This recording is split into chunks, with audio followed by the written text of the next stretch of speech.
नमो अरिहन्ताणं नमो सिद्धाणं नमो आयर्याणं नमो उवज्जायाणं नमो लोये सव्वसाहूणं। देवादेव श्री ऋषभनाथ जी भगवान की, पटनागंज के पूज्य बड़े बाबा जी की, परम पूज्याचार्य प्रवर गुरुदेव श्री विद्यासागर जी महाराज की, परम पूज्य अभिनव आचार्य श्री समय सागर जी महाराज की जय। परम पूज्य निर्यापक्ष अभय सागर जी महामुनि राज की जय। परम पूज्य मुनि संघ की जय। माटी के द्वारा उन कंकरों को संबोधन दिया जा रहा है जिनके माध्यम से विविध प्रकार के दृष्टांतों उपमानों के माध्यम से उन्हें प्रबोधित करके उनके अंतरंग में बैठी हुई जो व्यथा है उस व्यथा की कथा को समन करने का प्रयास किया जा रहा है।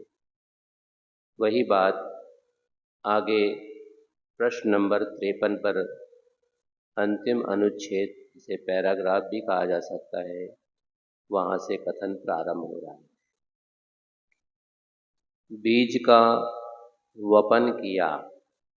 वपन मतलब बोने की क्रिया। जिस प्रकार से अब सीजन आने वाला है, कहीं कहीं आ भी चुका है, जिनके खेत तैयार हैं उनमें जो भी धान उनको पैदा करना हो, किसी को गेहूं, किसी को चना या कोई मटर आदि अलसी, जो भी उनको बोना होता है, देसी भाषा में अपन उसको बोना कहते हैं। अब बोने के भी कई अर्थ हैं। तो जो कद का ठिगना होता है उसको भी बोना कहते हैं, और यहाँ पर वपन करने की जो क्रिया है उसको भी बोना कहा जाता है। तो बीज का वपन किया है। किसान अपना जो धन है उसको मिट्टी में मिला देता है और भगवान भरोसे अपना सर्वस्व समर्पण कर देता है। फिर उचित मात्रा में उसमें खाद भी देता है, पानी भी देता है, क्योंकि अगर पानी ना हो तो भी काम नहीं हो सकता।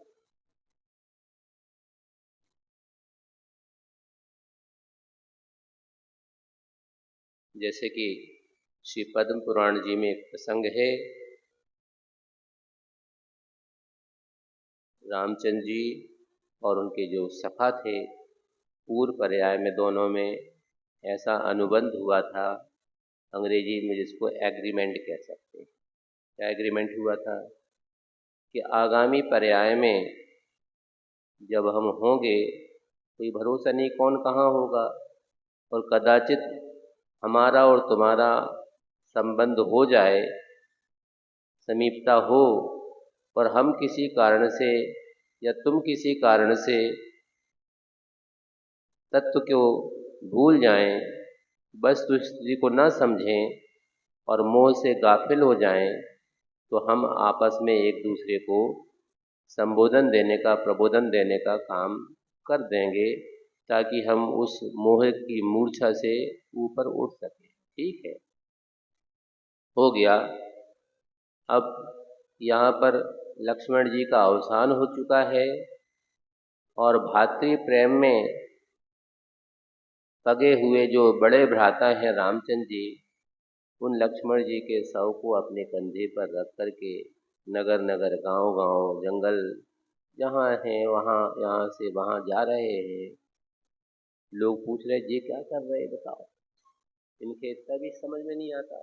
शायद समय दृष्टि हैं और तद्भव मोक्षगामी भी हैं, मर्यादा पुरुषोत्तम कहे जाते थे, मगर क्या करें, मोह ऐसा होता है कि कितना भी समझदार क्यों व्यक्ति ना हो, वह भी मझधार में मानो डूबने लगता है। फिर क्या हुआ, अब वह उस शव को लेकर के जा रहे हैं। लोग समझाने का हमें मत समझाओ, हमें सब पता है। चलो, अब अगर कोई प्रयास करना भी चाहे तो कैसे करवाए, जब पहले से ही प्रतिबंध लगा दिया है। तो वह जो मित्र था देव पर्याय में था, देव पर्याय से आकर के इनको संबोधन देने का प्रयास करता है। अब एक बार तो संबोधन देने का प्रयास किया तो मना कर दिया गया कि हमें नहीं सुनना तुम्हारी बात। ये अपन ने पहले शर्त एग्रीमेंट किया, अरे धर रहो अपने एग्रीमेंट, हमें नहीं सुनना तुम्हारी। क्या करें, समझाना तो है ही। तो उसने फिर रूप बदला, और रूप बदल करके एक जगह खेती का काम कर रहा है वही, क्योंकि पता है कि वो सामने से आ रहे हैं, थोड़ी देर में यहाँ से निकलेंगे। तो एक बड़ी भारी चट्टान है, मानो लंबी चौड़ी चट्टान है, शिला है, उसके ऊपर बख्तर लेकर के और बोने की क्रिया कर रहा है। अब ये वहां से गुजरे, ये भाई किसान क्या कर रहे हो? आप खेती कर रहे, खेती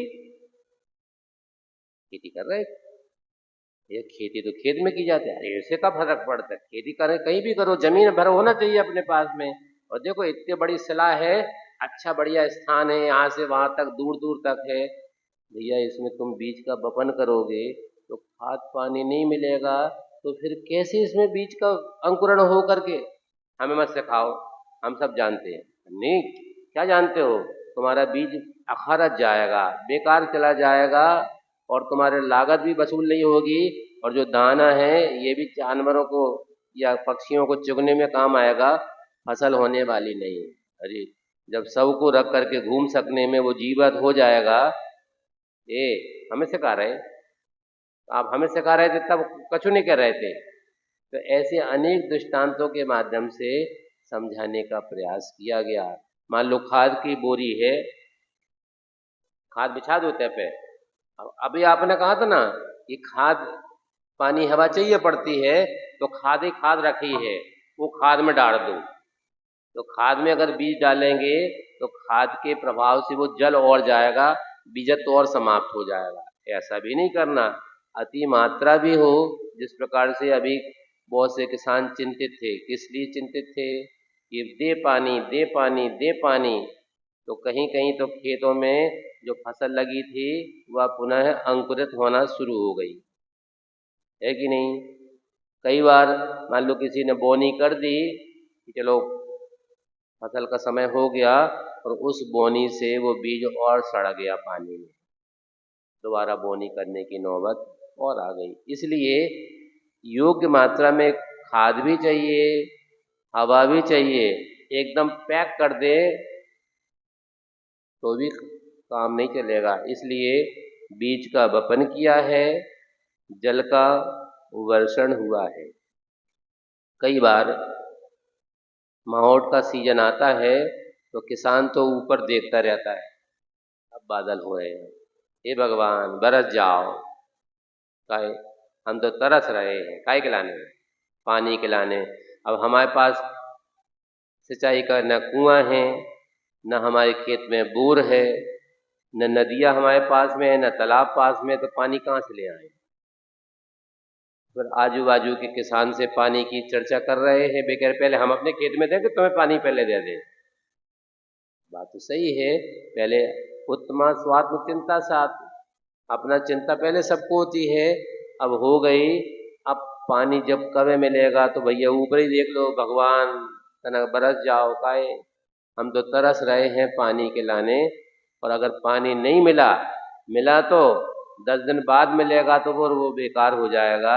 इसलिए समय पर अगर पानी मिल जाएगा, उचित मात्रा में मिल जाएगा, तो वह अंकुरण बहुत अच्छे होकर के पौधे की वृद्धि हो जाएगी। इसलिए बीज का वपन किया है, जल का वर्षण हुआ है, तब बीज अंकुरित हुए। कई बार ऐसा हो सकता है, हो जाता है कि बीज है, और जैसे बड़े बूजे होते ना, बड़ा बूजा लगता है जहाँ पर ये फुटाने वगैरह बनाते हैं, मान लो वहाँ पर चना को बड़े बूजे में सेंक लिया गया है, और वो जो बीज था वो तो बो दिया था और सड़ गया, वो बेकार हो गया। अब क्या करें? अब जिधर ही एक बुरा फुटाना बेचने वाले जी बो दो तो भी बेकार है। क्यों? उनमें जो अंकुरित होने की योग्यता थी वो नष्ट हो गई है, इसलिए बीज का अंकुरण उसमें होना संभव नहीं है। कई बार जैसे सोयाबीन वगैरह के बारे में सुनते हैं कि बढ़िया से बढ़िया बीज खरीद करके ले आए, बोनी कर दी, पर अंकुरण नहीं हुआ। क्यों? अभी जो विदेशी कंपनियां हैं उन्होंने ऐसे ऐसे बीज डेवलप किए हैं। कैसे बीज? कि वो आप जो आपके पास बीज हैं वो खाने के योग्य तो काम आ सकते हैं, मगर बोने के योग्य वो नहीं होंगे। फिर क्या करना पड़ेगा?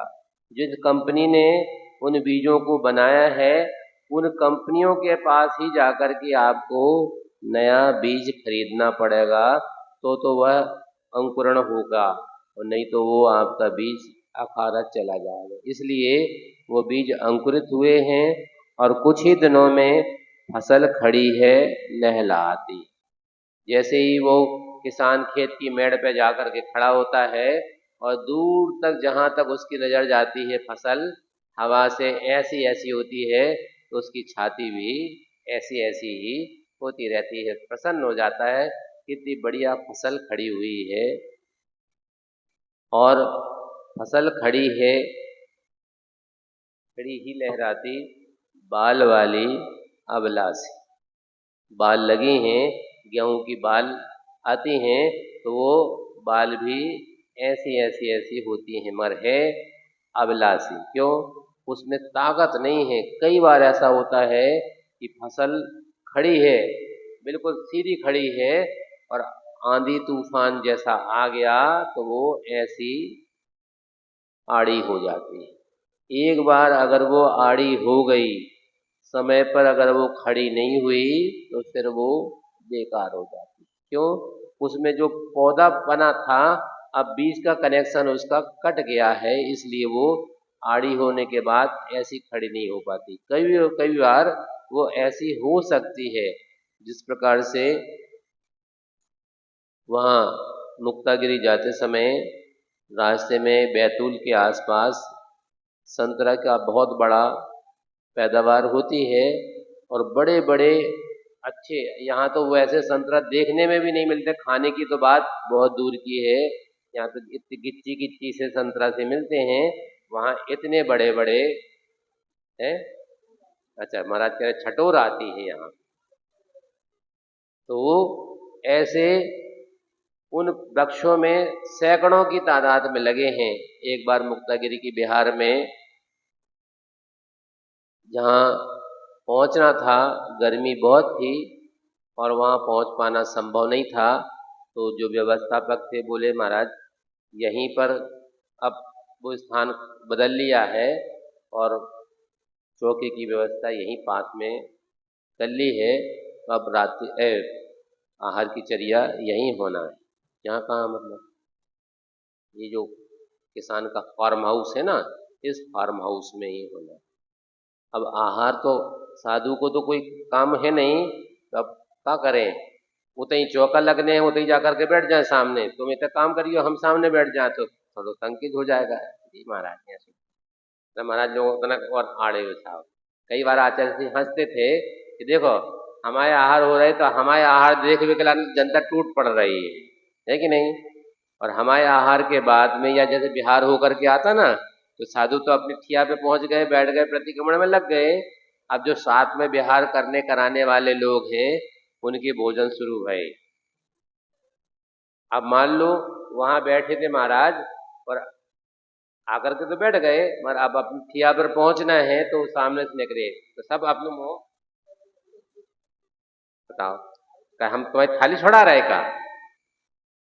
हमारे आहार देख भी आ रहे हैं, देख भी नहीं भाई कितना बाजू हो जाओ, तो हमें देख ले तू आहार, और तुम्हारे आहार हम देख ले तो तुम अपने मुंह छिपा रहे हैं।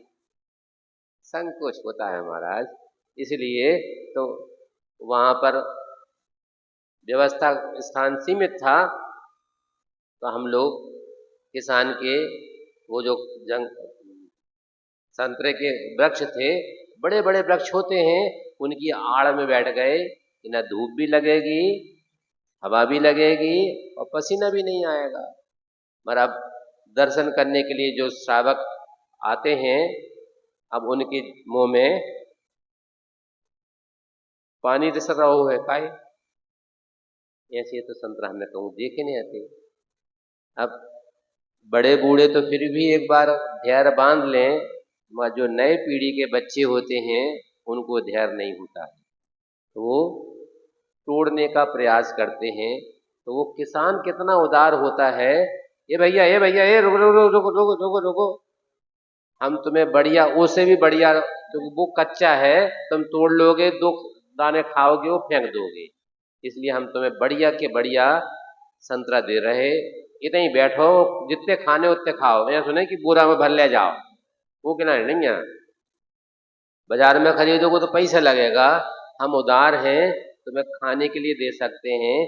तब वो लड़के वहां से ले ले करके खा रहे हैं और चेहरा उनका प्रसन्नता से इतना बढ़िया हो रहा है कि इतने बढ़िया, इतने बड़े बड़े संतरा तो हमने देखे नहीं थे। जैसे सीताफल है, अब सीजन शुरू हो गया ना, तो इतने इतने से भी सीताफल आते हैं और इतने बड़े बड़े भी आते हैं कि आपके मुट्ठी में न समा पाए, इतने बड़े भी आते हैं।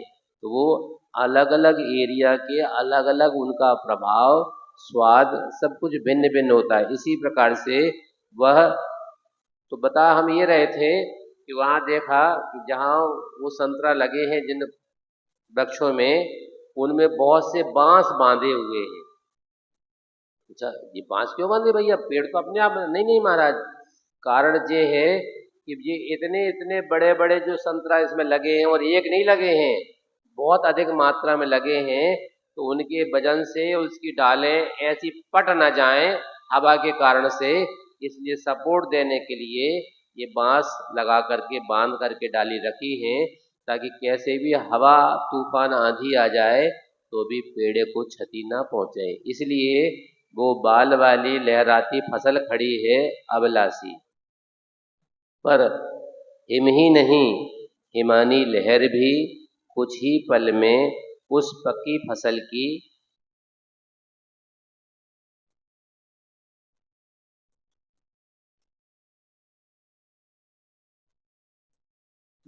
उस पक्की फसल की नहीं, पक्की फसल को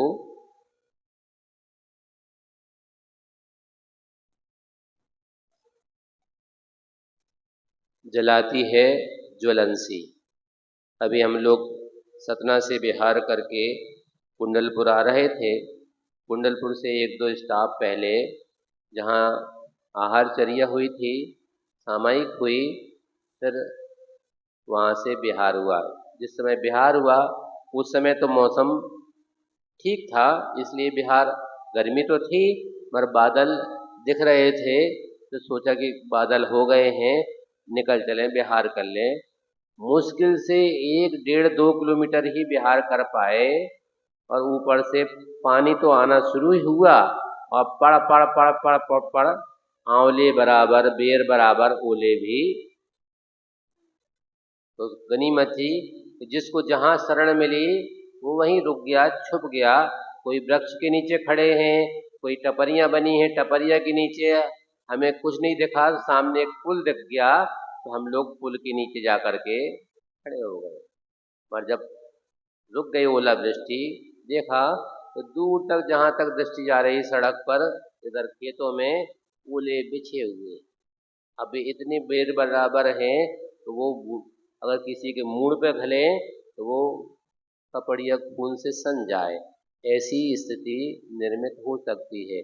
ऐसे में अगर मान लो कहीं फसल लगी हो तो उस फसल पर वो ओले गिर जाएं तो फसल भी चौपट हो जाती है। इसलिए बर्फ कैसा होता है, ठंडा की गर्म, रहता तो ठंडा है पर उसकी प्रकृति गर्म होती है। अगर ज़्यादा बर्फ खा ले तो नाक भी फूट जाती है व्यक्ति की, क्योंकि भीतर जाकर के वो भीतर गर्मी उत्पन्न करती है। इसलिए विदेश का मौसम ठंडा होता है किंतु वहाँ आइसक्रीम लोग खाते हैं, क्यों, वो आइसक्रीम गर्म होती, खाने में तो जिब्बा में तो आपको ठंडी लगेगी मगर उसकी प्रकृति गर्म हो, तासीर जिसको कहते हैं, तो वह बर्फ तो बहुत दूर की बात है, बर्फ जैसी हेमानी ठंडी ठंडी लहर जब चलती है तो वह लहर भी फसल को जलाने के समान, जैसे जलने के बाद आप लोग चना होता ना, चना का जब सीजन आ जाता है, घेंटी लग जाती हैं, चना को लेकर के आ जाते हैं, फिर क्या करते हैं, उसको जलाते हैं, काय के लिए, गोला बनाने के लिए, है कि नहीं। अब उस गोले को जब जलाते हैं तो वो काला काला पड़ जाता कि नहीं पड़ता। उसी प्रकार से, वैसे करना नहीं चाहिए ऐसा, क्यों नहीं करना चाहिए, क्योंकि उन पौधों में बहुत सी इल्लियां भी रहती हैं। अगर आपने बिना देखे बिना शोधे और वो जरेटा में धर गए तो इल्लियां भी स्वाहा हो जाती हैं। क्या करे महाराज, है ना, वो जिब्बा इंद्री को स्वाद ही तो आए, कछु ऐसो कह देते इतना कर सबके मुंह इसलिए काले हो जाते हैं कि आपने गलत काम किया है, इसलिए आपके सबके मुंह काले हो जाते हैं खाते खाते। तो वो जैसे वो होला में अग्नि लगने से वो काले पड़ जाते हैं, उसी प्रकार से जो फसल वहाँ लगी होती है, उस फसल में भी अगर वो ठंडी ठंडी हिम की लहर चलती है तो वह फसलें भी काली पड़ जाती हैं। और आम की मोर वगैरह लगी हो तो वहाँ भी काला काला से हो जाता है, पत्ते भी काले पड़ जाते हैं, ऐसी उस ठंडी हवाओं के कारण से। जल जीवन देता है, हिम जीवन लेता है। पानी से वह किसी की पिपासा दूर होती है, बिल्कुल कंठ सूख गया है तो ये गला चिपक गया है, ऐसे व्यक्ति को ऐसा लग रहा है कि प्राण छटपटा रहे हैं पानी के बिना, पानी मिल जाए तो मानो जीवन मिल गया है। इसी प्रकार से जल जीवन देता है, हिम जीवन लेता है। क्यों, जिनके ऊपर में ओले गिरते हैं वहाँ के छोटे मोटे जीव तो अपने आप समाप्त हो जाते हैं। और वह कई बार ऐसा होता है कि अभी उत्तराखंड वगैरह में, कश्मीर वगैरह में इतना पानी गिरा कि कहते हैं बादल फट गए। तो बादल फट गए से इतना अधिक पानी गिरता है, उसके साथ साथ अगर ओला गिर जाए, बर्फ गिर जाए तो गाड़ी की गाड़ियाँ समाप्त हो सकती हैं, हो जाती हैं। स्वभाव और विभाव में यही अंतर है। पानी अपने स्वभाव में है, अपने सहज अवस्था में है तो वह किसी को अहित का कारण नहीं बनता, किंतु जब वह विभाव अर्थात अपनी विकृत अवस्था में पहुंच जाता है तो फिर वह विभाव भाव वह जीवन ले लेता है, प्राणी को नष्ट करने में कारण बन जाता है। यही अंतर है, यही संतों का कहना है, जो जग जीवन वेदता है, जिन्होंने जगत के जीवन को अच्छी तरह से जान लिया है, समझ लिया है, पहचान लिया है, ऐसे संत महंतों के द्वारा ऐसा प्रतिपादित किया है। तो इससे निष्कर्ष क्या निकला, इससे यही फलित होता है कि भले ही हिम की बाहरी त्वचा शीतशीला हो, आप बर्फ को अपने हाथ में लें तो वह आपको शीतल प्रतीत होता है, परंतु भीतर से हिम में शीतलता नहीं रही। अब वास्तव में वह भीतर से तो गर्म प्रकृति वाला होता है, उसमें ज्वलनशीलता उदित हुई है अवश्य। जैसे देखने में नहीं आएगा आपको कोई जल रहा हो, किंतु भीतर ही भीतर उस हिम का प्रभाव ऐसा पड़ता है कि फसल भी काली पड़ जाती हैं, जल जाती हैं। इसलिए साए साए सी हवा चली, हवाएं हरियाली सब जली गई। ऐसा योगी भक्ति में आचार्य भगवान ने पद्यानुवाद में लिखा है कि इतनी साए साए करके ठंडी ठंडी हवाएं चली हैं कि उसके कारण से जितनी हरियाली थी वो मानो जल गई है, काली पड़ गई है। अन्यथा जिसे प्यास लगी हो, जिसका कंठ सूख रहा हो और जिससे जिसकी आंखें जल रही हो, वह जल्दी से जल्दी इन पीड़ाओं की मुक्ति के लिए हिम की डली खा लेता है। परंतु उल्टी कसकर प्यास बढ़ती क्यों? क्योंकि प्यास लगी है तो पानी पीने से प्यास बुझ जाती है, बुझ सकती है, किंतु उसके स्थान पर अगर किसी को लगता है कि पानी तो नहीं पी रहे पाए भैया, फिर का ठंडी ठंडी आइसक्रीम ले आओ, बर्फ का गोला अगर खा लें तो वो भीतर जाकर के ठंडा लगेगा, तो जहाँ जहाँ से यहाँ से भीतर जाते जाते जहाँ तक पेट तक गया है वहाँ तक लगेगा तो ठंडा, किंतु वो भीतर जाकर के अपनी ज्वलनशीलता गर्माहट वहाँ पैदा करता है और प्यास आपकी बुझती नहीं है, अपितु प्यास और अधिक मात्रा में बढ़ जाती है। इसलिए कहा जैसे प्यास लगी हो, जिसका कंठ सूख रहा हो और जिससे आंखें जल रही हों, जब पानी की कमी हो जाती है शरीर में तो आंखें जलने लगती हैं। ऐसी अवस्था में कहा जाता है कि भैया पानी की पट्टी रखो आँख पर तो आपको शीतलता मिलेगी, मगर आँख के स्थान पर अगर बर्फ़ रख देंगे तो वह बर्फ़ से शीतलता तो महसूस होगी किंतु आँखों की जलन दूर नहीं होगी। इसलिए जैसे बुखार आता ना, तो बुखार में यही कहा जाता है कि भैया उसको पट्टी रखो तो बुखार उतर जाएगा, मगर बर्फ़ रखो ऐसा नहीं कहा जाता, क्यों? बर्फ़ की प्रकृति गर्म होती है। इसलिए हिम की डली जो खा लेता है, परंतु उल्टी कसकर प्यास बढ़ती क्यों? नाक से नाकी क्यों निकलती है?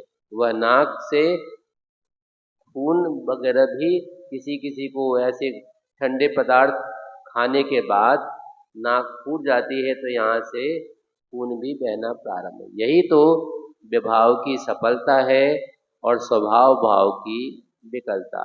यह जो हिम है वह पानी का विभाव रूप परिणमन है, विकृत अवस्था है, और पानी को अपने आप में रहना उसका स्वभाव भाव की विकलता है, कमजोरी है। इतने होने पर भी सागरी जल सत्ता मां महासत्ता हिमखंड को डुबोती नहीं, इसमें क्या राज है? क्योंकि सागर है, समुद्र का जल है, वह महासत्ता के समान है, माँ के समान है, और माँ कभी अपने बच्चों का अहित नहीं सोच सकती, नहीं करती है।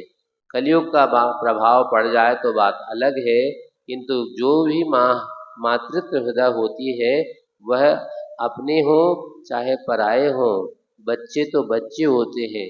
कई बार ऐसा भी हो जाता है कि एक कमाऊ पूत होता है, एक गमाऊ पूत होता है, मगर माँ दोनों बच्चों को भोजन तो समान परोसती है, खिलाती है। क्यों?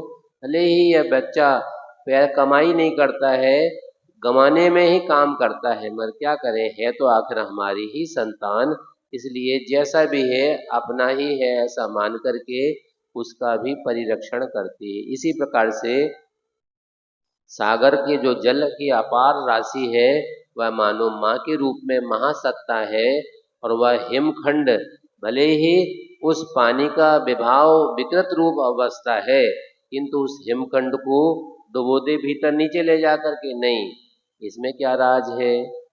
ऐसा लगता है कि माँ की ममता है वह संतान के प्रति, वंश अंश के प्रति ऐसा कदम नहीं उठा सकती कभी भूल कर भी। क्यों? कि वह माँ की ममता है जो अपने संतान, अपने शिशु की रक्षा करती है। कैसी भी विपरीतता आ जाए, विषमता आ जाए, वह अपने शिशु को बचाने के लिए प्रयास करती है। श्री भक्तामर जी का आप लोग पाठ करते हैं, उसमें एक काव्य में ऐसा भी वर्णन आता है कि वह मृगी मृगेंद्र से भिड़ जाती है। मृगेंद्र मतलब सिंह।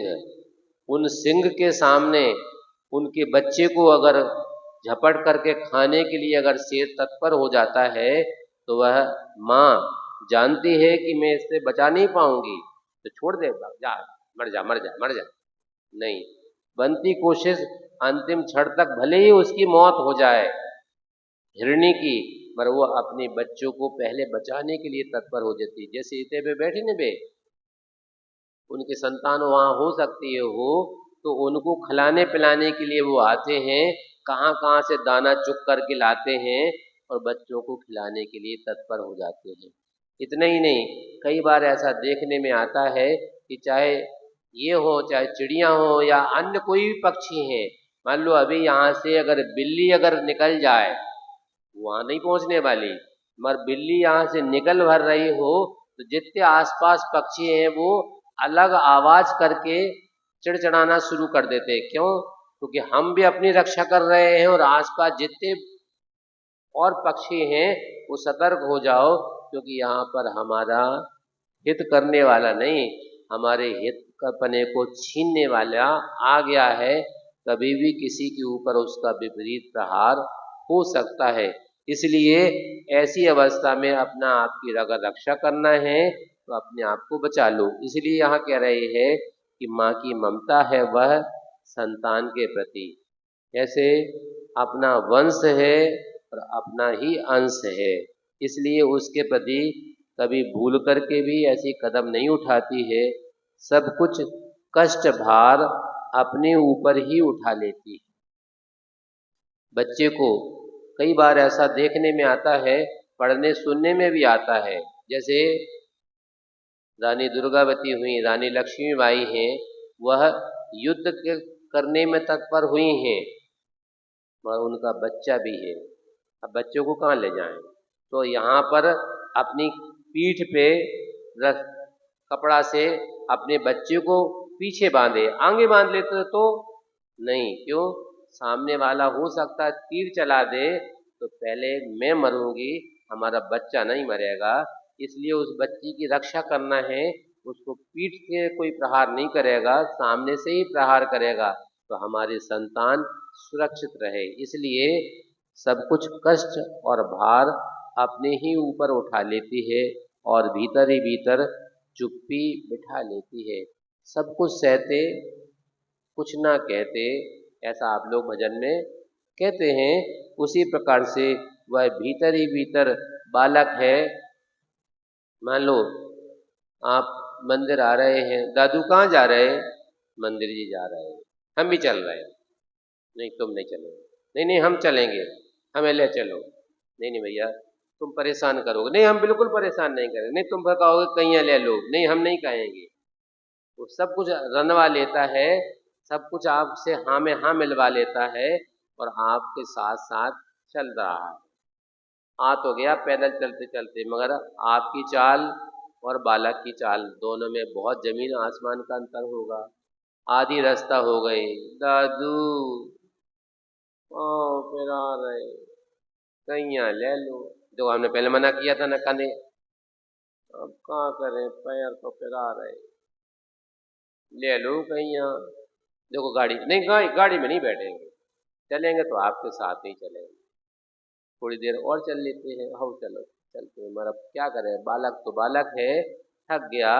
अब आपको कहीं लेनी पड़ेगा। अब आपके शरीर स्वयं नहीं चल पा रहा है, मगर उस बच्चे का भार तो आपको उठाना ही पड़ेगा। उसी प्रकार से वह सब कुछ भार अपने ऊपर, कष्ट हो भार हो, सब कुछ अपने ऊपर उठा लेती है माँ और भीतर ही भीतर चुप्पी बिठा लेती है। माना पृथकवाद का आविर्माण होना मान का ही फलदान है।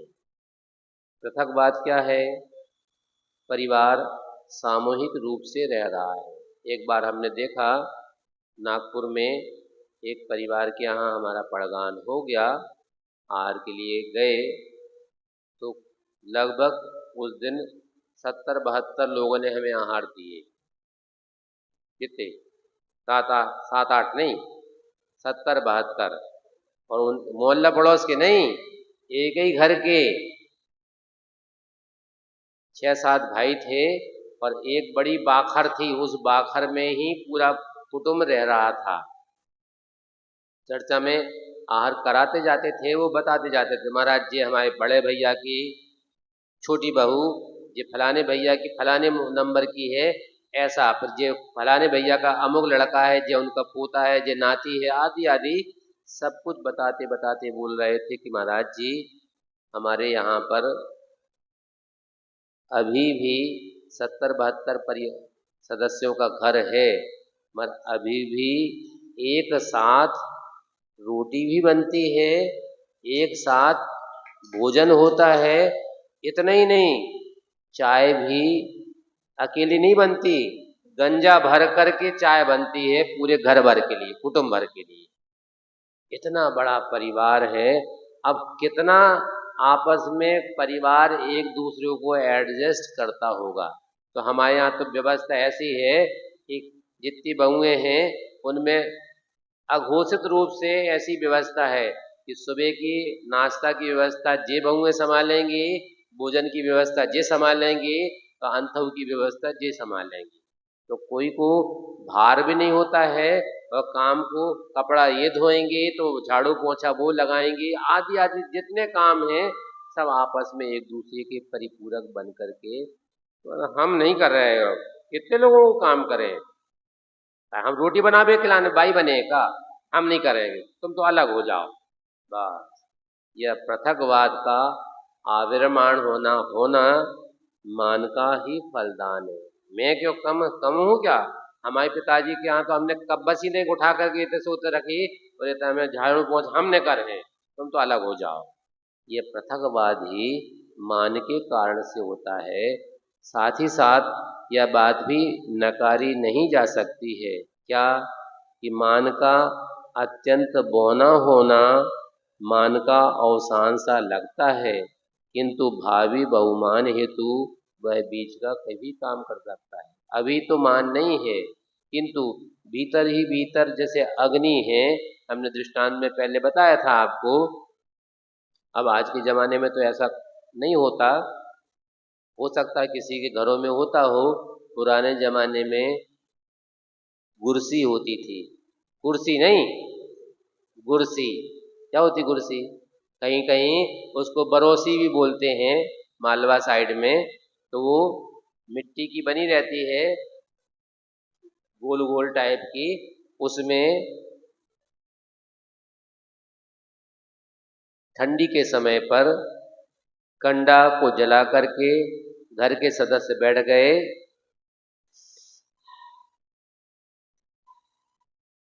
आँख से को शरीर को गर्माहट मिलती है। अब आज के ज़माने में जब हीटर आ गए तो अब कुर्सी को जलाएगा, किंतु पूरा परिवार बैठ गया, बैठ करके चर्चा चल रही है, घंटा 1.5 घंटा, अब चलो सो भैया, तो जागनी जल रही को क्या करें?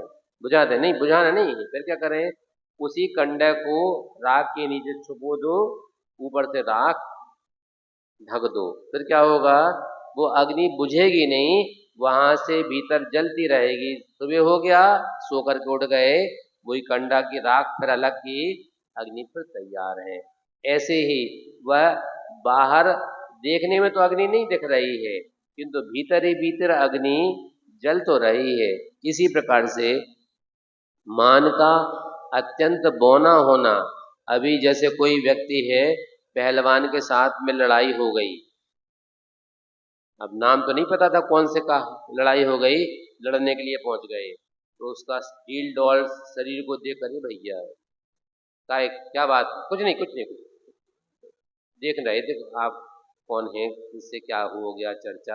हाँ बताओ क्या बात है? नहीं नहीं, कछु नहीं, कछु नहीं। क्यों? पता है कि हम दुबरे पतरे हैं और जे हैं इतने मोटे ताजे, अगर एक ही थपाड़ा दे देंगे तो कान बहने लगेगा, खून आ जाएगा। इनसे भिड़ने से कोई फायदा नहीं। मगर क्या करें, भिड़ने की भाव तो बहुत है, अंदर भीतर कसमस आ रहा है कि अगर हमाओ बस चल तो बस, नहीं तो ट्रेन चलवा लो अपनी।